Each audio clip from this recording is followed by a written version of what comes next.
You're listening to 91 Reasons, a journey into the twisted landscape of pop culture. Keep your hands and arms inside the podcast at all times.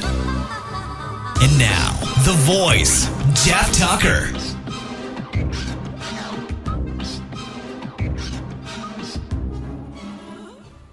Hey, it's good to be back. I'm back from Las Vegas. What a trip it was.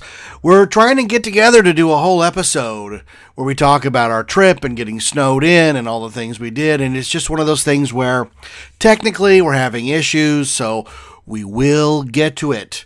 I swear there will be a annual Vegas vacation episode coming.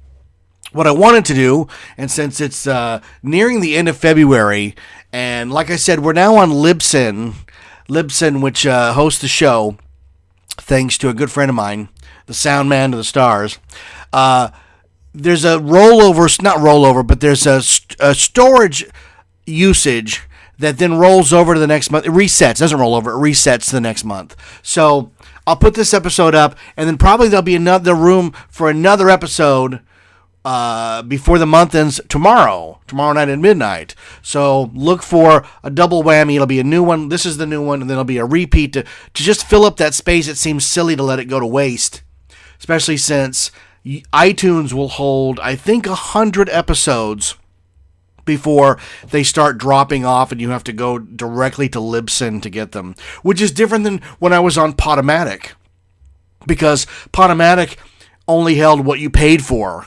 And I only paid for a year to hold all the episodes one time because it was really expensive. So thanks to my good friend Zach for helping me out hosting the show. He is an amazing guy.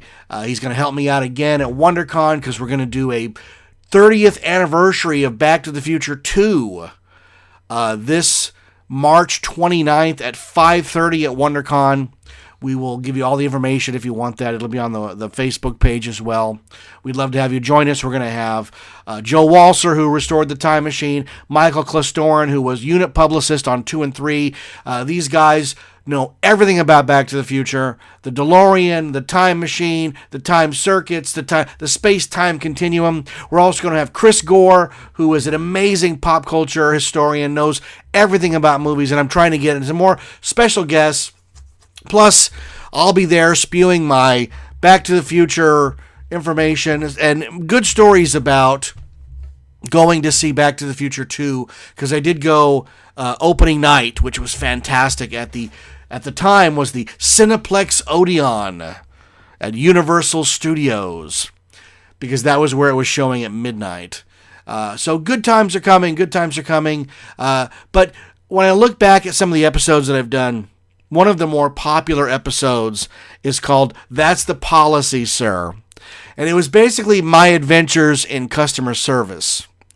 And this one won't be as in-depth as that one, because I'm going to try to keep this to 35 minutes, 40 at the most. But here's the thing. You know it. You go out into the world. You go out as a customer. And I'm not that guy that looks for problems. I'm just not that guy.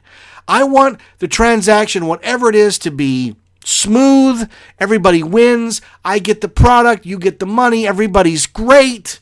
And I'm this, at least in my mind, I'm this happy-go-lucky consumer who goes out smiling and then is beset upon by the most horrific customer service scenarios you can imagine. And if you listen to the first episode, you'll know that. And here's the thing. I always say this, and I say it ad nauseum. I can't dribble a ball. I can't play baseball. I can't shoot. I can't shoot a little archery because I did that in high school instead of track. But I don't do a lot of sporting things. But what I can do is I know how to argue. And when it comes to arguing, I can destroy with facts. I can destroy with emotion. I can turn your words back on you because I've had decades of improv training. So while you're talking, not only am I listening, but I'm formulating what I'm going to say next. And the quickest way to wound you and knock you to the ground verbally. I'm not a fighter, but I am an I'm an argument connoisseur. But I don't like to be drawn into that because, first off, it's exhausting. And secondly, it's not fair to the person. I'm not there to destroy you. I'm there to purchase whatever it is. I'll give you a prime example. Yesterday, I went to Coffee Bean and Tea Leaf. I normally go to Starbucks, but every once in a while when I'm near a Coffee Bean and Tea Leaf, I will go in because they have a comparable iced blended chocolate drink. And because I'm a fatso and drink them, that's what I like to get. Now, here's what changed with Coffee Bean and Tea Leaf. They followed Starbucks' suit, and what Starbucks did was they took things off the menu. Things that they know that people order on a daily basis, they took off the menu. So when you go to look up Java Chip Frappuccino at Starbucks, it only lists the medium size, the grande size. And I guess they just assume you can extrapolate from that price what the bigger size price will be. Or if you're a regular, like me, you already know what it's going to cost. And that is a fact when it comes to Starbucks because I go there a lot. I don't go to Coffee Bean and Tea Leaf a lot. I go every once in a while when it's convenient. So, and it tastes a little different. Their chocolate drink actually tastes like a melted fudgesicle, which is a very distinct taste. You're not always in the mood for it, but sometimes, like yesterday, we were going to Michael's to pick up some craft supplies. It was right next door, and Austin had to use the restroom, so boom, everything converged. I will go into the Coffee Bean and Tea Leaf. And when I go in there, guess what? Like I said, they have followed suit and they have taken stuff off the menu. And so there's only a really small menu. I'm not sure why that is. Maybe it's, again, familiarity. They don't want to bombard the customer with too many choices, right? I don't know what it is, but I had to ask, excuse me, do you have that chocolate ice blended drink, that dark chocolate ice blended drink? Yes, sir, we do. I would like one of those. Okay, what size would you like? I looked at the menu. Now, I've already looked at the menu, and the item I want isn't there. So I did that sort of placeholder, let me think about things for a second. Let me look at the menu that I know is not going to have the thing that I want on it. I would like a large one, the big one, a large one. Okay, sir, he rings it up, and on the little readout in front of me, I'm not kidding you, it says $6.50. And that, I would never pay that for a drink. My threshold is $5.35. This is $1.15 above what I'm comfortable paying. I do the same thing with Uber, because sometimes Uber prices fluctuate. And if it's above a certain amount, I'll walk. Just because I don't feel comfortable paying that certain amount. I have a threshold where I'm comfortable. And when it comes to a coffee drink, $6.50 is way above my threshold. And I looked at the guy for a long second and I said, why does it cost so much? I don't know why it costs so much. Here's what I assumed. And you know what happens when you assume? You make an ass out of you and me. I get it. I've read Silence of the Lambs. I assumed that he was selling me a regular drink and then upgrading it into the dark chocolate drink I had asked for by adding powders and syrups and whatever the $5 drink was being bumped up to $6.50 because of that. And I just simply wanted him to explain that. Can you explain why it's $6.50? And he goes, well, that's what it costs. I said, I understand that it says $6.50 here. I'm asking why. Well, I don't understand, so that's what it costs. I said, you're not helping me out here. Why is it so expensive? Because you wanted the large. I said, I've had the large here. It's normally about $5. And then he sort of mumbles under his breath, 32 ounces. And in the back of my head, it's one of those things where somebody asks you a question and you don't know the answer to it. And then an hour later, you're doing something completely unrelated and you go, oh, Thomas Jefferson. And the people around you go, what are you talking about? Oh, I'm sorry. Somebody asked me something an hour ago. So after I left, I realized that they now have a larger size, a 32-ounce size that costs more. But he didn't explain that. He didn't hold cups up. He just looked at me like I'm the idiot. And I guess since I don't know coffee bean and tea leaf vernacular and sizes, I am the idiot. So educate me. He wasn't interested in that. I said, I just want the smaller one. Whatever one's around $5. And he gets all exasperated. And I said, I don't understand why this is a problem. Do you want whipped cream on it? Does that cost extra? No. Sure, I would like whipped cream on it. 5 minutes later, I get the drink. It's the regular large size, not the bigger large size that they now have, but no whipped cream. And you have that moment where we've already had the most uncomfortable exchange you can have between a customer and an employee. He never once said, I'm sorry for the misunderstanding. He never once said, hey, in the future, here are the sizes nothing. He just looked at me like I'm the a-hole. And why am I the a-hole? I'm the one giving you the money. At any moment, before I've given you the money, I can say, you know what? You're being an ass, and I'm not giving you my money, and I'm leaving. And you know what? I've done that before. I've left restaurants right after ordering going, I'm not dealing with this. We'll go somewhere else. But this guy wasn't interested in helping me out at all. I was the jerk. Maybe it's he's younger and I'm an older guy and he's just not interested in helping in any single freaking way. And that's sad. Because moving forward, the only thing businesses have to keep you there is great customer service. Because odds are the product you're looking for is available somewhere else. The thing I wanted is available at Starbucks. And you know how plentiful Starbucks are. You can go anywhere you want. You can go to Target and find a Starbucks. You can go to Starbucks and find a Starbucks. You can leave a Starbucks, go across the street, and find a Starbucks. And this guy's giving me grief over I don't know how to order. Except to say, large, dark chocolate, ice blended. $6.50, sir. Why does it cost so much? That's what it costs. Like, that's it? That's your whole answer, man? So guess what? I won't be going there anymore. That drink's not good enough to be put through any kind of nonsense like that.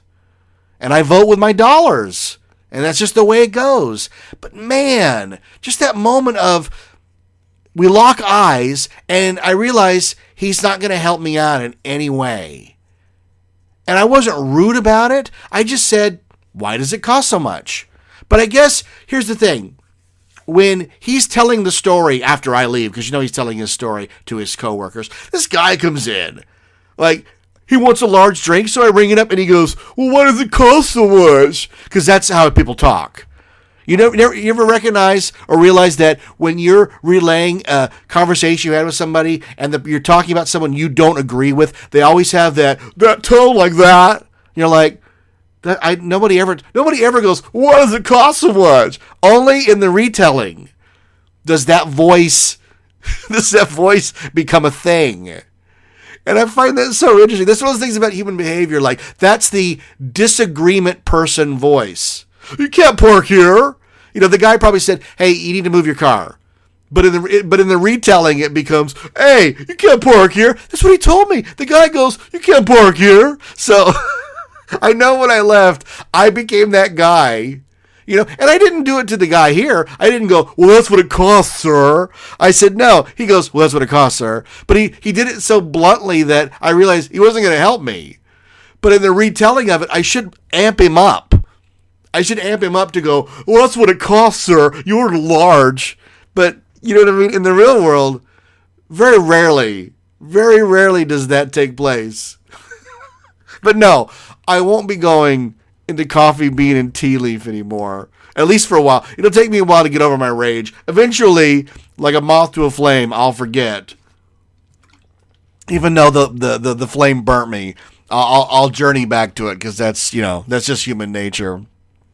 So anyways, here's another one. I was at McDonald's and right away, whoop, Whoop, red flag, red flag.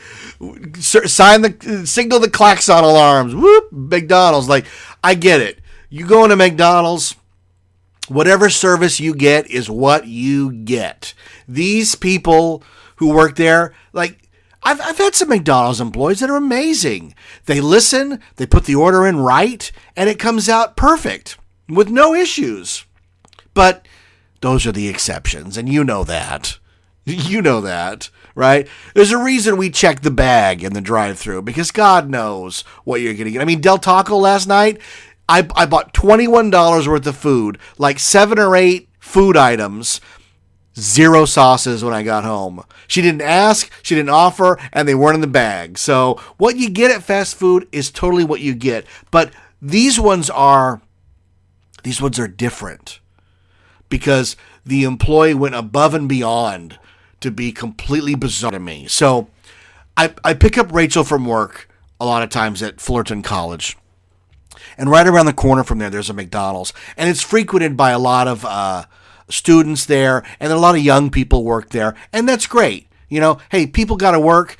I get it. Someone's got to make burgers. Rock and roll. Be the best burger maker you can be. Whatever profession you have chosen, be the best at it that you can be. So Rachel likes her hamburgers a very particular way.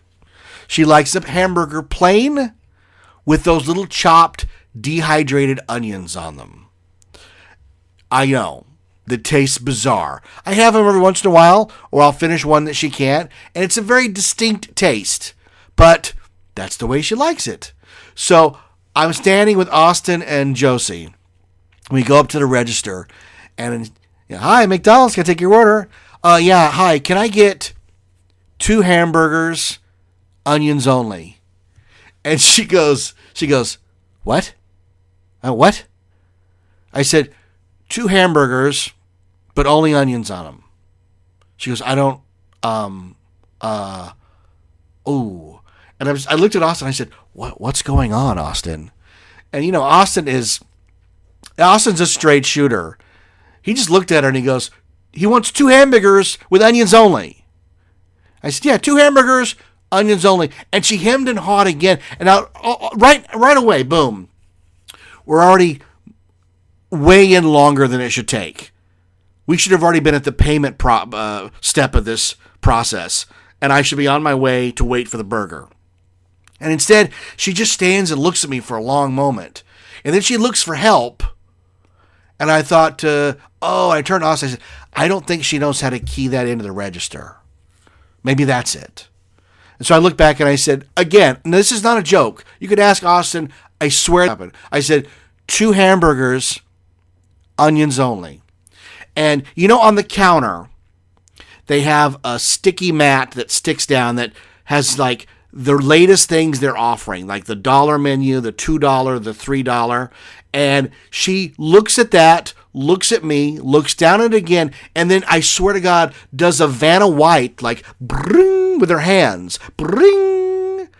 And I looked at it, and I looked at her, and I said, I don't understand. And she did it again. Bring, with her hands. And I said, this is bizarre. I said, I've already ordered. I want 2 hamburgers with onions only. And she goes, oh, yeah. So she starts keying it in. And I turned to Austin, and I said, it's not me, right? It can't be just me. And Austin goes, no, there's something weird going on here. She didn't want to sell you the hamburgers with onions only. I said, what does it matter? Now, we're saying all this right in front of her. I said, what does it matter? Finally, we get a total. And I pay for the hamburgers. And I just looked at her and I said, I don't understand the problem. She goes, yeah. No, it's just people don't order like that. I go, people order hamburgers all kinds of ways. What are you talking about? Oh yeah, well, here's your receipt. Okay, thanks. Here's my receipt. So I'm staying with Austin and Josie, and we're kind of laughing about it. You know, I mean, it's over. It's completely over. So 2 or 3 minutes later, they call the number. 76? Yeah, that's me, 76. And they've got the hamburgers in a bag, and the top is folded over. And I grabbed it, And I looked at Austin for a long second, and I said, I don't have to check these, right? There would be no reason for me to check these hamburgers. And Austin goes, I don't know, Dad. I would check them. I said, no. After all we went through at the register, getting it right, ordering it like 7 times, there's no possible way these hamburgers have anything but onions on them. And Austin goes, I would check it. I said, you know what? Just to humor you, Austin, I am going to check. So I opened the bag. I opened the first hamburger, and it's got everything on it. Pickles, mustard, ketchup, and a couple of onions. And you just have that moment. I checked the second one. Same exact thing. I checked the receipt that's in the bag. And the receipt says hamburgers, plain, only onion. And for all her hemming and hawing at the register, she keyed it in right.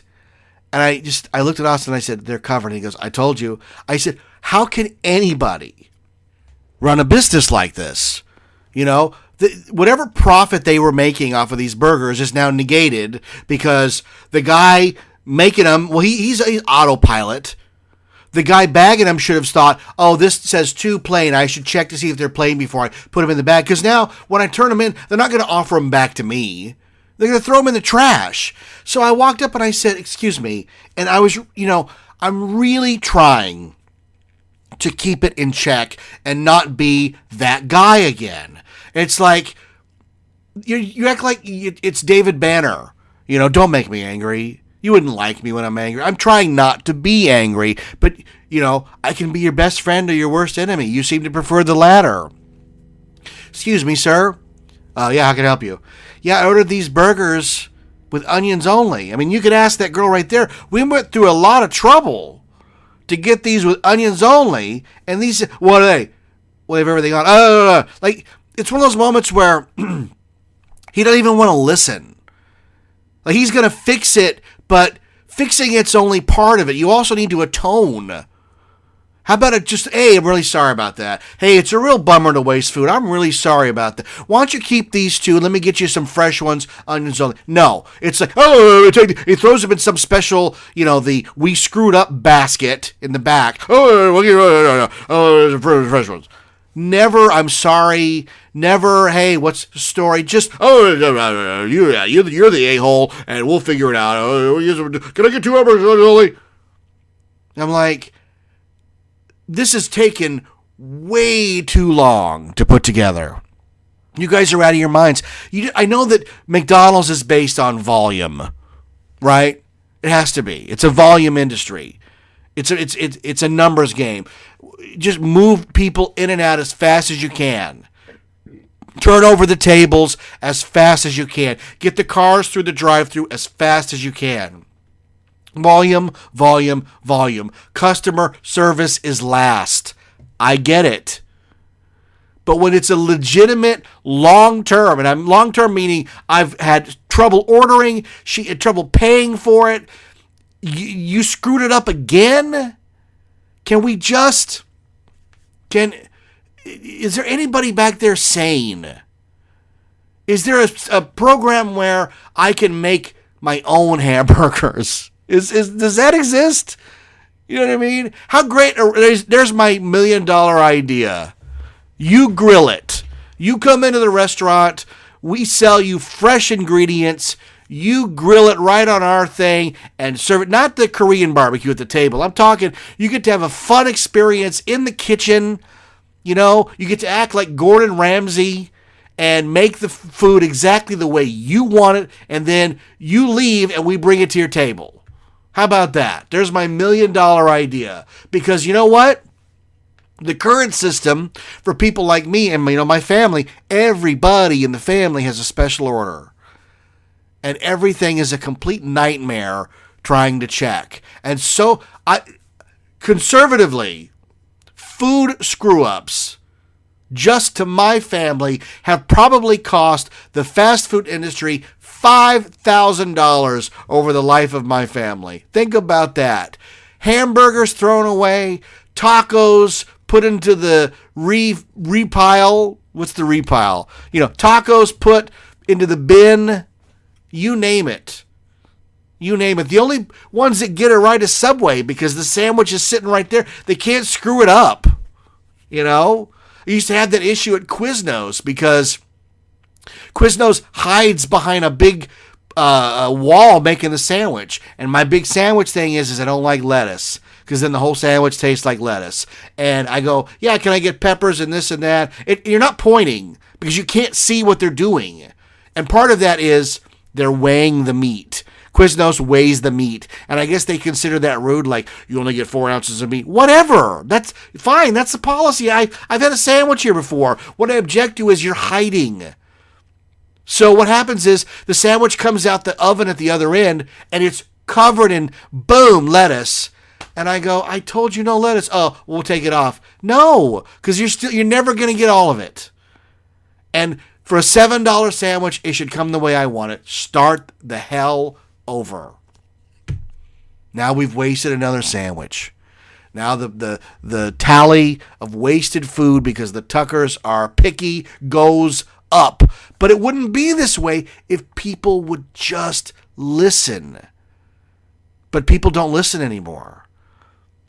People are so ready for the next thing that they don't listen. Go somewhere and try to order properly. And I do. I try to order properly. Hi, I would like the number 3 hamburger, extra cheese with a Coke and fries. And they go, do you want extra cheese? Yeah. Yeah, I want extra cheese, just like I just said. What kind of drink? Coke, like I just said. This happens to me all the time. Drive-through, live person, you name it, because they're going in a pattern. And I get it. Look, they don't even recognize me as human. I am a gray automaton NPC they have to deal with in order to get to their break. I totally get it. It's mind-numbing. I understand. But until we can break that barrier down and become human to each other, who's going to care? Why should they care? Because in their mind, I'm not human. I'm a squawk box telling them how to spend the next 45 seconds of their life. And I hate to boil it down to that, but that's what it is. Because if people listen, and you know what? I've been to Starbucks. I've been to Arby's. I've been to some higher-end fast food joints where they actually listen to you. But McDonald's, Wiener Schnitzel, go to Chick-fil-A, it's 100% all the time. And when they screw up, they come to the table, like the whole staff comes to the table. It's like, we are so sorry. Please, can you forgive us? And they sing like, please forgive us for your order. And I'm like, don't do this, guys. It's all right. Not a big deal. And they make it right. Boom, they make it right. These other places, they just look at you like, how dare you? And you just go, I'm just a consumer wading into the murky waters of retail. And God help you when you figure out what's lurking in the deep. Okay, so the last story I'm going to talk this week is, this one happened a while ago, but it's really funny, and I don't think I've told it on the show. Netflix decided to release Stranger Things Season 1 on DVD. And that's cool because it's a Winona Ryder project. I want to buy it so I can have it for my collection because I'm trying to put together one of everything, and some of them are not very good, but this one's good, and I can put it right on the shelf. But they released it in collectible, fake VHS packaging with a pack-in poster. And it was made to look like an old rental movie. It was a real fun thing to do for a show set in the 80s, right? And it was $24.99 Target exclusive. So the morning that it came out, I took Rachel to work, and we stopped in at the Fullerton Target on Orangethorpe and Harbor, and I was on the hunt for the movie because it was a Tuesday and I was off, and that's when movies get released and TV shows and whatever. So I couldn't find it. And I went up to an employee and I said, hey, I'm looking for that Stranger Things VHS set, that fake VHS set. And she goes, oh, yeah. I think that's still on the truck. I said, oh, cool. Well, are they going to unload it soon? Because I'd love to buy one. Oh, yeah, let me get you one. So she runs off and I don't see her again. I didn't see her again. So Rachel and I finally found a bunch of employees over where the entertainment, the entertainment section register is, where they sell you phones and stuff that they have to ring up there and not the front. Like if they take a video game, they want to ring it up there so you don't steal it on the way they register. I totally get all that. And I said, hey, fellas, morning, everybody. Hi, I'm looking for that. And I explain what it is. And a guy walks over and he says, yeah, I got him right here. And he's holding a box of them. Like they're his. He's got a big box of about 20 of them. And my radar went off like, are they rationing these things? Because, I'm an eBayer. And ration means I should buy 2 so I can have one to sell. What the heck? Why not? So he walks over and he hands one to Rachel. And he goes, here you go. We're like, oh, cool. That's awesome. And I looked at the guy and I said, I'd like one too. And he goes, no. And I looked, again, I looked for a long second. I said, I'm sorry, I don't understand. What? He goes, you can't have it. I said, what? Why can't I have it? He goes, sir. There it is. Once that happens, the klaxons go up. Whoop, whoop, whoop, sir. It's one per person. And I said, well, yeah, she got one. She's a person. And now I want one because I'm a person. And he goes, but you're together. I said, what? Because I had him repeat it because I didn't believe what I was hearing. I said, what? It's one per person and you guys are a person. I said, oh, are we playing that game? I said, and you know what? I went from 0 to 60. I admit it. He pissed me off in a way few retail people can piss me off. But it was the whole idea that he was holding a box and doing that, mine, can't have it. I said, it's one per person, and I understand your rules, and I follow them. She's buying one, and I'm buying one. It doesn't matter if we know each other, or we're married, or we're brother and sister. I'm getting another one of those. He goes, no, you're not. I said, get the manager. Get the manager, and let's see what they have to say about it. You think they're going to sell me one? Because I'm pretty sure they are, man. I said, I don't really argue with people like you, but you're so off base, I'm stunned. You're holding them like they're yours. You're rationing them out like you're the gatekeeper of the DVD club here. I said, I get it. I would never break a rule. I am not that guy. I don't cut in line. I don't cheat. And when the person at the register gives me too much change, guess what? I give it back. I'm that guy. But you're not going to tell me that the two of us are one person. Oh, yeah, and the guy next to him goes, you should probably give it to him, man. You should give it to him. You should give it to him. And the guy goes, I can't. It's one per person. And I said, get the manager because I'm done with you. This is so absurd as to be ridiculous. So I swear to God, he begrudgingly gives me the DVD set. But it's like he's doing me a favor. And I was so irritated. Oh my God. So I go to the register, I buy them both, and I was fuming. So I did a little test, and later that day, I went to another Target, the one in Cerritos, the Super Target across from Cerritos Mall. And guess what? They had hundreds of these things, and you could buy as many as you wanted. And I looked at Rachel and I said, can you believe that guy's giving me grief? Look at this display of these things. Now, I go to the entertainment, the register, the electronics register, and I said, hey, you can buy these? Yeah, how many you want? I said, well, I don't want any. I'm just curious. And they had some Funko products behind the register on like a little shelf. And look, Funko products are hit or miss to me. I am not a fan of pop vinyls. I don't get them. I don't understand them. There's another product called Dorbs that are like big bulbous characters without any three-dimensional features at all. And they've got one of 11 from Stranger Things with a waffle box. And it says Target exclusive. Well, okay, that means I might be able to resell it. I don't know.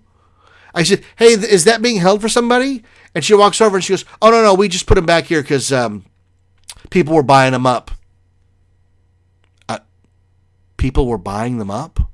Oh, yeah, very popular. I said, isn't that what you guys are here for? Yeah. I said, oh. And then, again, there's that long look where I'm a dummy. I just assume she knows what the heck I'm talking about. I said, I want to buy it. Can I have it? Oh. And she, like, in slow motion, grabs the stupid Dorbs and then hands it to me. And I said, I don't know why that's so difficult. Why you guys are being so weird about the Stranger Things stuff. It's not that valuable.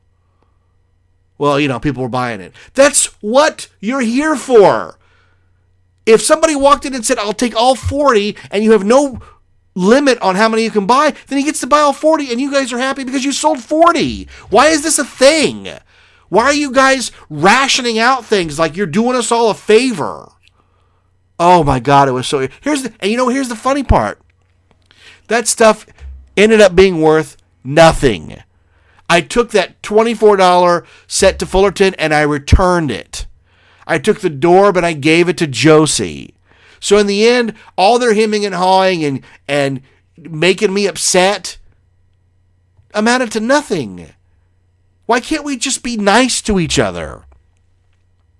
Or if there's some underlying rule that you can't let me buy it a certain way, then let me know what it is. And don't give me that one per person thing if I'm there with somebody. Oh my God. You see, like going into a store, I could have a nervous breakdown because I feel I'm a nice guy doing the right thing and I get treated like I'm a shoplifter. I don't understand it. And I cannot be anybody but me. I don't know how to be anybody but me. I'm sorry if being me upsets you, but I can't change. I'm too old. But here's the thing. My perception, my matrix projection of who I am is that I'm a really nice guy who gives change back and gets stuff off top the shelf if I can help older people in those little electric cars. I do all the time. There was a woman yesterday, a day before yesterday, coming out of the thrift store with a big toy box, and she's looking around, and I said, ma'am, do you need help to your car? And she looked at me, and she goes, no, I think I got it. I said, well, we're here to help.